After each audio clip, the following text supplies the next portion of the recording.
Hey guys, how's it going? Brandon here, and welcome to this team builder. Before we get into it, I need your guys' help. Now, with the end of the mainstream team builders coming, now we're on to Gen 6 and Gen 7, I need your guys' help on what team builders we should do next. So in the comment section below, I need you guys to give me your ideas for the team builders that you want to see.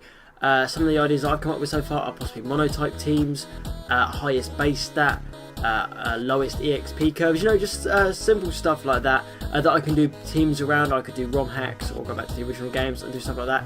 So in the comment section below, you guys, I need you to give me your suggestions of what team builders you want to see, because obviously I want to give you guys the best content possible. So make sure in the comment section below you let me know what you want to see. Without further ado, on with the team. Hey guys, how's it going? Brandon here, welcome back to another Pokemon team builder for you guys. Today is the long anticipated one, probably the fan favourite of Gen 6. It is Greninja, but I do have a special guest with me today helping me talk through all the ins and outs of this team. I have my good friend, PotatoJim. Hello. Alright then guys, before we get into this, a quick disclaimer just to say that of course this is an opinion based team. It's just a team that me and Jim have put together to help you get through the game, and we will quote now, this team is pretty broken.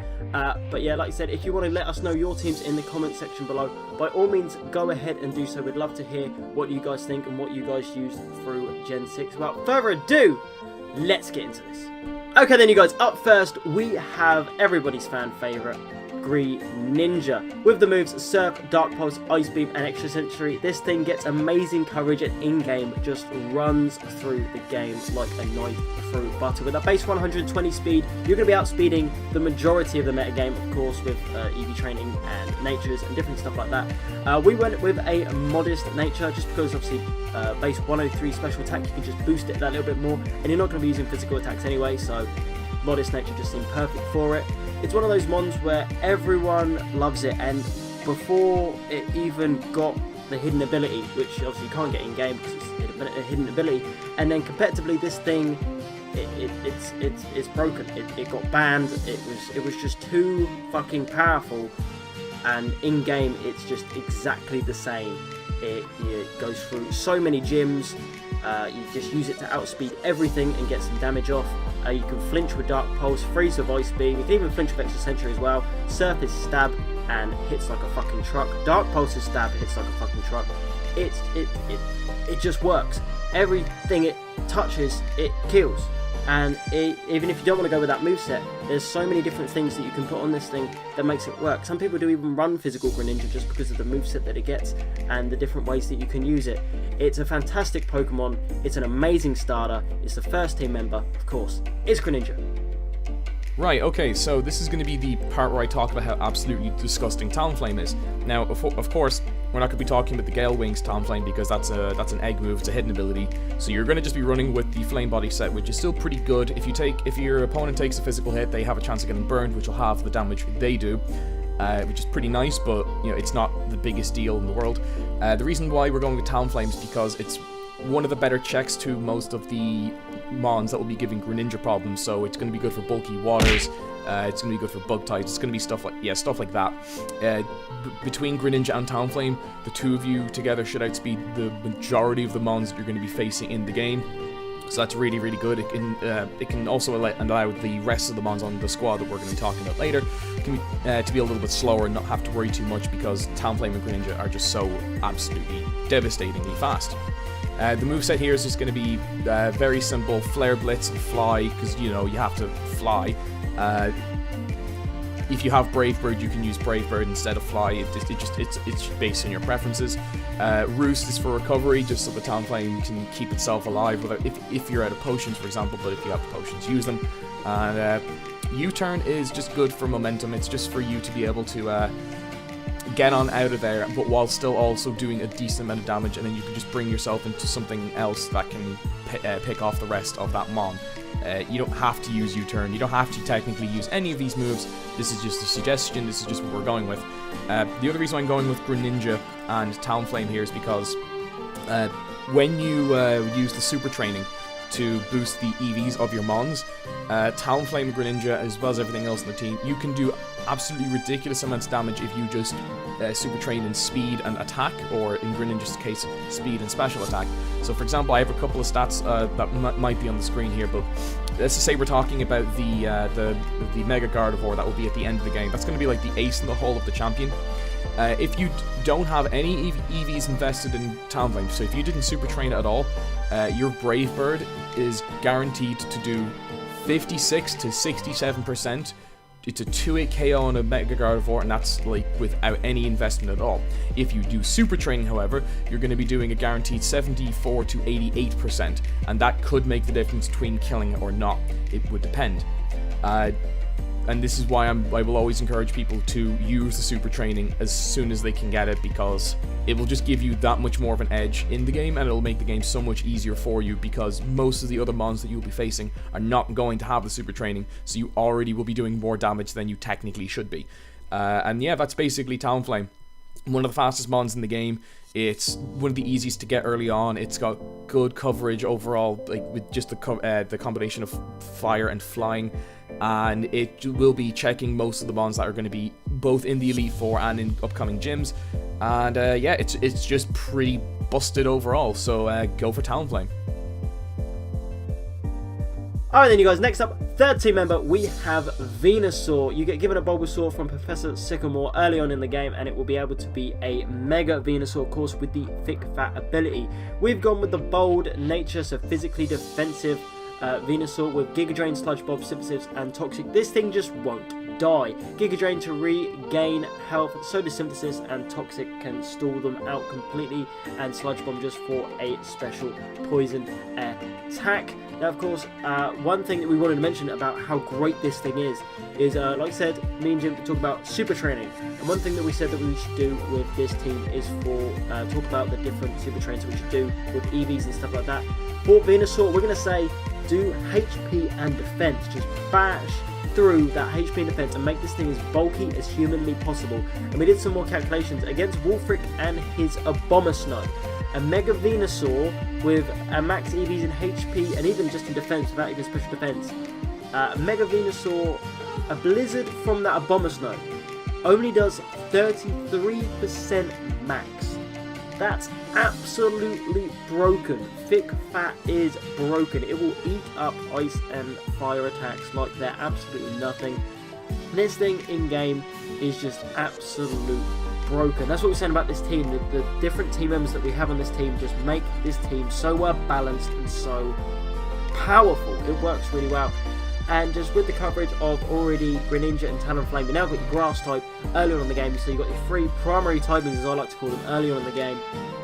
It just gives you that wavelength to be able to switch into so many different things, and with the dual typings of Water Dark, Fire Flying, and now Grass Poison, you've got so much coverage already so early on in the game. You can just do absolute work with these members already, and we've still got 3 more team members to come.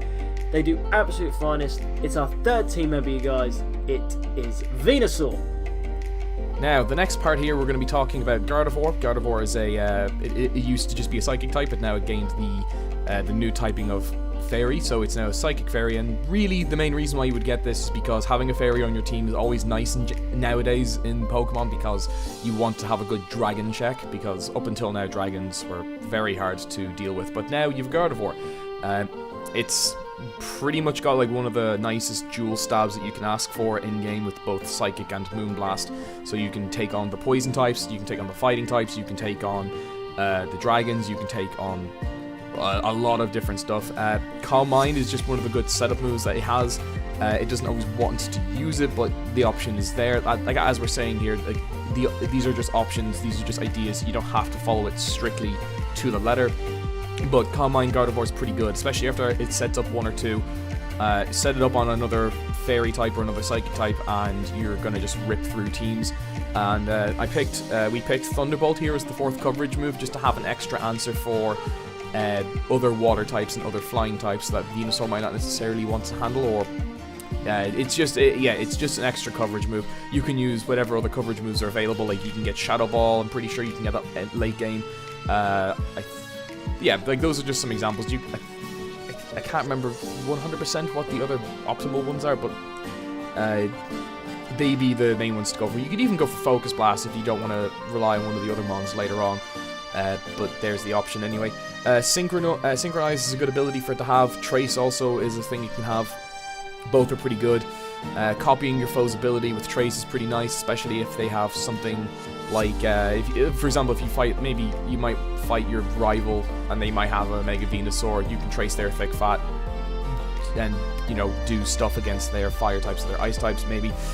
You can also synchronize statuses, so if you can switch this in on a Toxic, and then the mon that uses it, if it's not a Poison type, can get Toxic too, or Paralyzed, or Burnt, or whatever. Oh, it depends. But yeah, like Gardevoir, it's got a pretty good speed stat, it's got a terrific special attack stat of 125, and as Brandon likes to have his balance of special and physical offense, Gardevoir is probably one of the better ones you can get, especially considering the fact that you can get Ralts pretty early on in the game. It's pretty easy to raise, just make sure you have a female one, because Gallade isn't much of a thing in this generation, at least not until Omega Ruby and Alpha Sapphire when it gets its Mega. An option, and like Venusaur, you will likely just want to have the Mega Stone lumped on it. Obviously, you don't get the Mega Stone till post game, as far as I'm aware. But if you don't want to run Mega Gardevoir, just get like a Twisted Spoon or something like that just boosts its psychic damage. Or if you have a leftovers, just give it a leftovers and give it a little bit more survivability. But yeah, pretty much this is Gardevoir. It's pretty simple. It's just the nice offensive coverage of Psychic and Moonblast is just going to be really helpful to the team. And in general, fairies in Gen 6 were just pretty busted, so there you go, use Gardevoir. Okay then you guys, next up we have Tyrantrum. Now a lot of you who know me know that this was probably inevitable to be in one of the teams. He's my second favourite one of all time. He's a fucking T-Rex.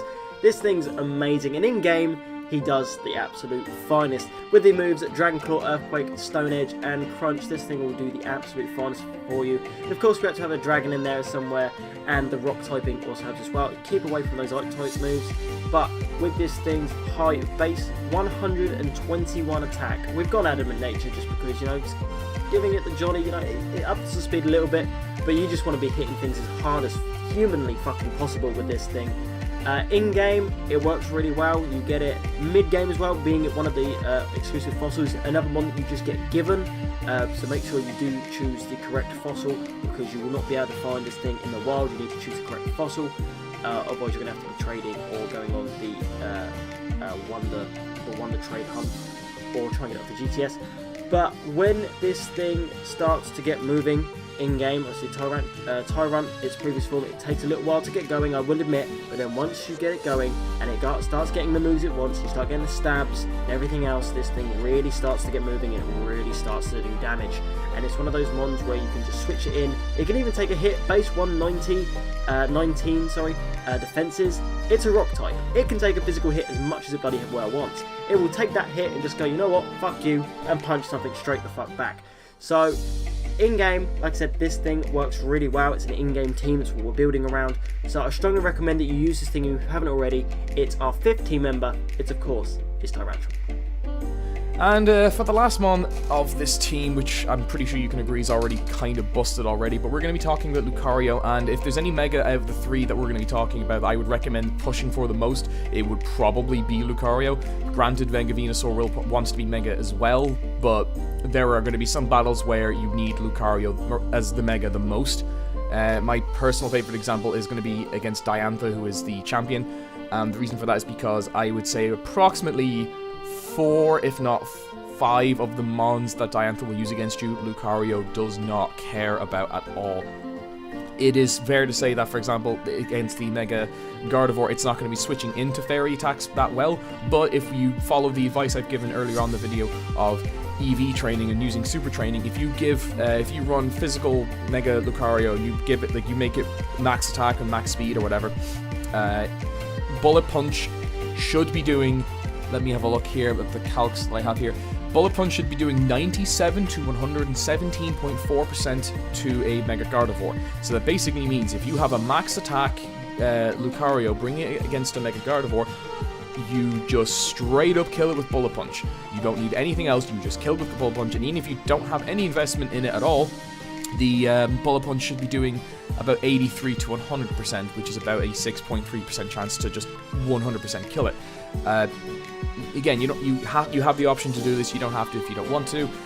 Even without the Mega, Lucario is still going to be hitting the Gardevoir really hard. It's going to be hitting the Aurorus really hard because it's 4 times weak to Steel.